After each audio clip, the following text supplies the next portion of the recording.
Rajya Sabha ki MP December sana jawbona pukhat ki wafam je kone UPSC ki exam da koi Manipuri optional paper ki wang cheda mete me yahon da ba puthok ki wafam se ngasi ki pau se am de yaw khre aduna akhoi gi any optional tokan da Bengali meng ni ibani na koi Bengali meng se pa ba thok da ba candidate me ama yaw ba wan optional is lejera ga so aduna so is da pa ba thok da bani na ngasai question paper su mete me se hap na ba maru na sei kun gi mamang da gi di of course koi mete me se phana tam na jiksi MA ba wo tam yaw bani Bengali script sing si ngasi gi generation sei kun gi hai tare adu haji lai mamang matung da lak pa sing sina koi madu gi khang dra bani Bengali me se kamai to gi da na sei da koi Rajya Sabha ki MP na pukhat na adum ba koi UPSC exam gi wang se da mete me yahon na ba MP sana jaw na takshan khre phum se sai da di kare phum thami ningi bobo yamna na achuma wafam ni akoi gi honorable MP sana jaw ba na haibi wo keno se honorable prime minister na mamangi keno da lakko masam na sangla da Manipur gi sangskriti natra Manipur gi akoi gi classical natra Manipur gi akoi gi not ki keno sing si yaw na India gi keno se shagat pa yaroi hai da mana statement to in ne ba mana hai ni kanga da sista Manipur gi lai ba hoi gi keno sing si culture heritage mo ta yaw ne adu oi mata di Manipur gi lon si thai gi UPSC thaba da machi automatically hafam thoe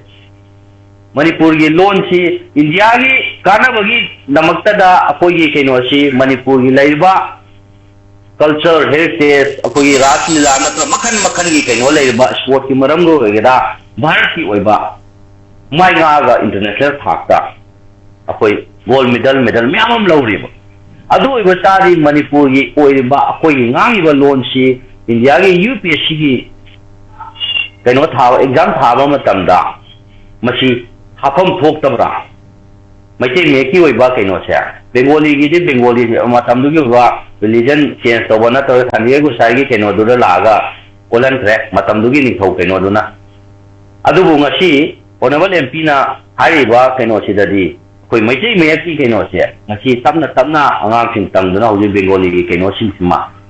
koi oi da ba lon aseng ba du da to par ga I ga ngasi step me am sagala ngasi di adana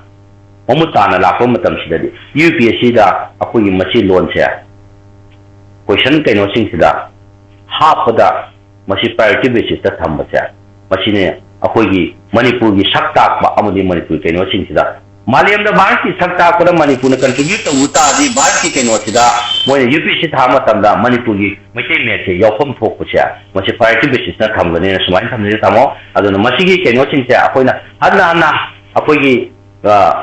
parliament na tra kaino da pukhatra su government of India na masi automatic khangom thokpani hai ro kaino sing akoi sanabai sport ki lamda na thra akoi culture heritage maram da di malengi mangda koi India gi kaino ni hai raga atoba thag am thangali adu oi bata di Manipur gi lon se chu malengi mangda thangat pa am de bharat ki lai ba lon myam si marak ta chu maitai lon lai ba kaino se Manipur gi lon se machi chu one of the most important hai ba se thangat pon phoi hai na sumai thamni ta